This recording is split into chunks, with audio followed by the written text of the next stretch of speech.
This is Charlotte's Web, Chapter 13. Good Progress. Far into the night, while the other creatures slept, Charlotte worked on her web. First, she ripped out a few of the orb lines near the center. She left the radial lines alone, as they were needed for support. As she worked, her 8 legs were a great help to her. So were her teeth. She loved to weave, and she was an expert at it. When she was finished ripping things out, her web looked something like this.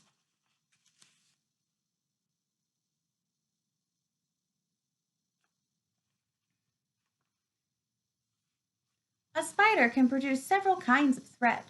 She uses dry, tough thread for the foundation lines, and she uses a sticky thread for the snare lines, the ones that catch and hold the insects. Charlotte decided to use her dry thread for writing the new message. If I write the word terrific with sticky thread, she thought, every bug that comes along will get stuck in it and spoil the effect. Now let's see, the first letter is T. Charlotte climbed to the point at the top of the left-hand side of her web. Swinging her spinnerets into position, she attached her thread and then dropped down. As she dropped, her spinning tubes went into action and she let out thread. At the bottom, she attached the thread. This formed the upright part of the letter T. Charlotte was not satisfied, however. She climbed up and made another attachment right next to the first. Then she carried the line down so it had a double line instead of a single line. It'll show up better if I make the whole thing with double lines. She climbed back up, moved over about an inch to the left, touched her spinnerets to the web, and then carried a line from across to the right, forming the top of the T. She repeated this, making it double. Her 8 legs were very busy helping. Now for the E. Charlotte got so interested in her work, she began to talk to herself, as though to cheer herself on. If you had been sitting quietly in the barn cellar that evening, you would have heard something like this. Now for the R. Up we go. Attach, descend, pay out line. Whoa! Attach. Good. Up you go. Repeat. Attach, descend, pay out line. Whoa, girl! Steady now. Attach, climb, attach, over to the right. Pay out line, attach. Now right and down and swing that loop around and around. Now to the left, attach, climb, repeat. Okay. Easy, keep those lines together. Now then, out and down for the leg of the R. Pay out line. Whoa! Attach, ascend, repeat. Good girl. And so, talking to herself, the spider worked at her difficult task. When it was completed, she felt hungry. She ate a small bug that she had been saving. Then she slept. The next morning, Wilbur arose and stood beneath the web. He breathed in the morning air into his lungs. Drops of dew catching the sunlight made the web stand out clearly.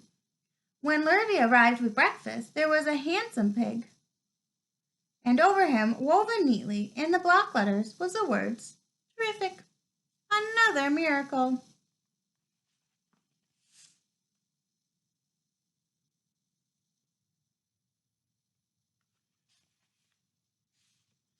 Lurvy rushed and called Mr. Zuckerman. Mr. Zuckerman rushed and called Mrs. Zuckerman. Mrs. Zuckerman ran to the phone and called the Arabelles. The Arabelles climbed into their truck and hurried over.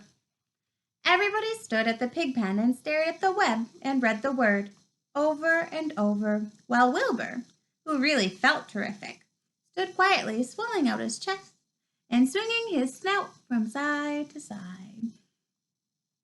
Terrific, breathed Zuckerman in joyful admiration. Edith, you better phone the reporter on the Weekly Chronicle and tell him what has happened. He will want to know about this. He may want to bring a photographer. There isn't a pig in the whole state that is as terrific as our pig. The news spread.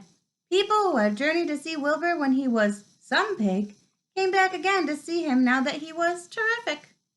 That afternoon, when Mr. Zuckerman went to milk the cows and clean out the tie-ups, he was still thinking about what a wondrous pig he owned. Lurvy, he called. There is to be no more cow manure thrown down into the pig pen. I have a terrific pig. I want that pig to have a clean, bright straw every day for his bedding. Understand?" "Yes, sir," said Larvae. "Furthermore," said Mr. Zuckerman, "I want you to start building a crate for Wilbur. I have decided to take the pig to the county fair on September 6th. Make the crate large enough and paint it green with gold letters." "What will the letters say?" asked Larvae. "They should say, Zuckerman's famous pig." Larvae picked up a pitchfork and walked over to get some clean straw. Having such an important pig was going to mean plenty of extra work. He could see that. Below the apple orchard, at the end of the path, was the dump where Mr. Zuckerman threw all sorts of trash and stuff nobody wanted anymore. Here, in the small clearing, hidden by the young alders and wild raspberry bushes, was an astonishing pile of old bottles and empty tin cans and dirty rags and bits of metal and broken bottles and broken hinges and broken springs and dead batteries and last month's magazines and old discarded dust mops and tattered overalls and rusty spikes and leaky pails and forgotten stoppers and useless junks of all kinds, including a wrong-sized crank for a broken ice cream freezer. Templeton knew the dump and liked it. There were good hiding places there, excellent cover for a rat. And there were usually a tin can with food still clinging to the inside. Templeton was down there now, rummaging around. When he returned to the barn, he carried in his mouth an advertisement that he had torn from a crumpled magazine. "How's this?" he asked, showing the ad to Charlotte. "It says, 'Crunchy, crunchy' would be a good word to write on the web." "Just the wrong idea," replied Charlotte. "Couldn't be worse. We don't want Zuckerman to think Wilbur is crunchy. He might start thinking about crisp, crunchy bacon and tasty ham. That would put ideas into his head. We must advertise Wilbur's noble qualities, not his tastiness. Go get another word, please, Templeton."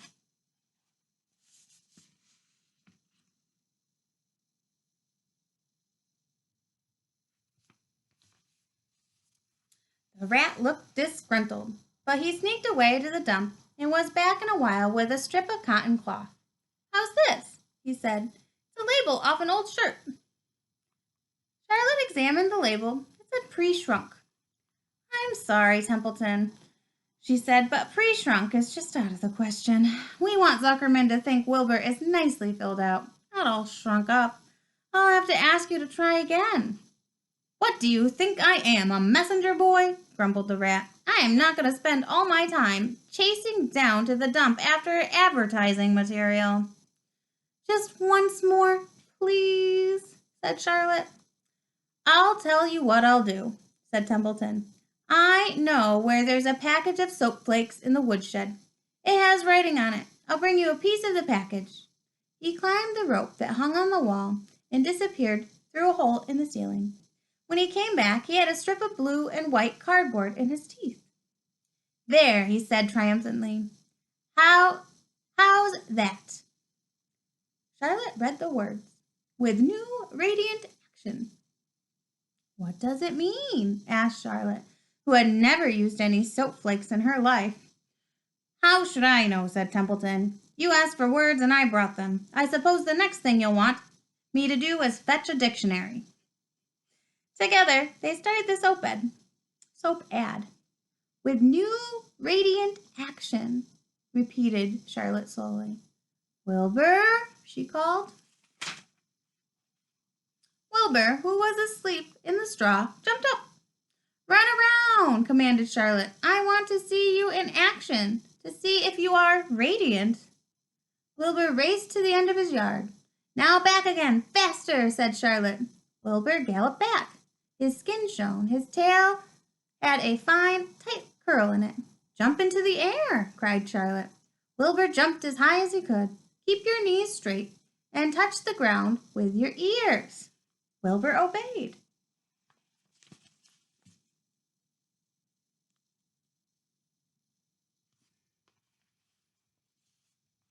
backflip with a half twist in it," cried Charlotte. Wilbur went over backwards, writhing and twisting as he went. "Okay, Wilbur," said Charlotte. "You can go back to sleep." "Okay, Templeton, the soap ad will do, I guess. I'm not sure Wilbur's action is exactly radiant, but it is interesting."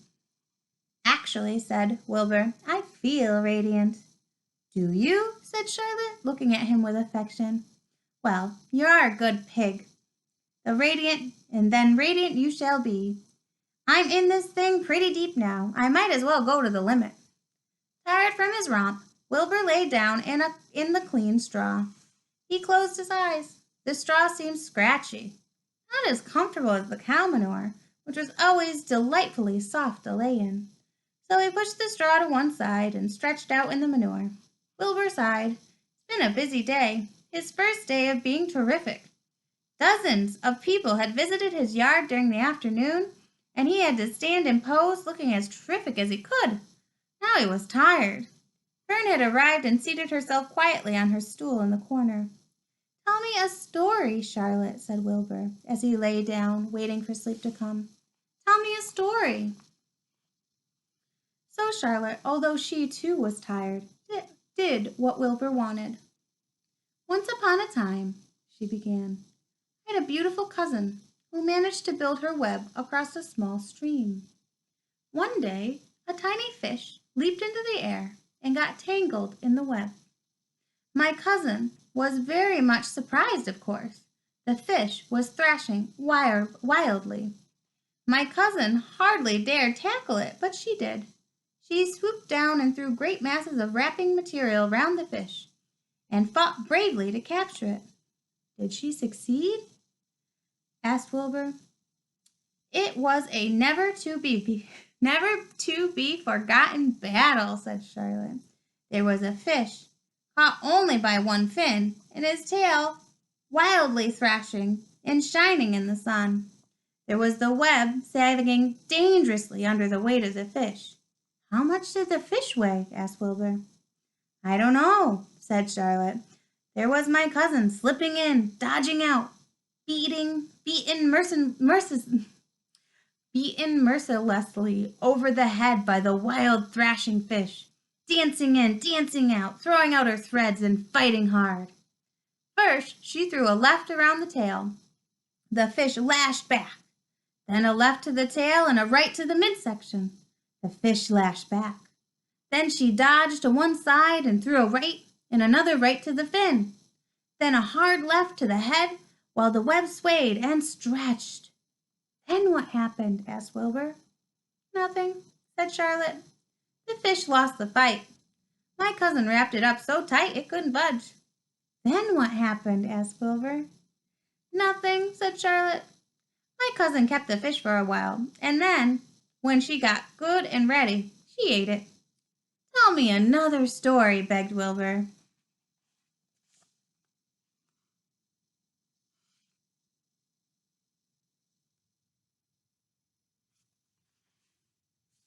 So Charlotte told him about her cousin, another cousin of hers, who was an astronaut.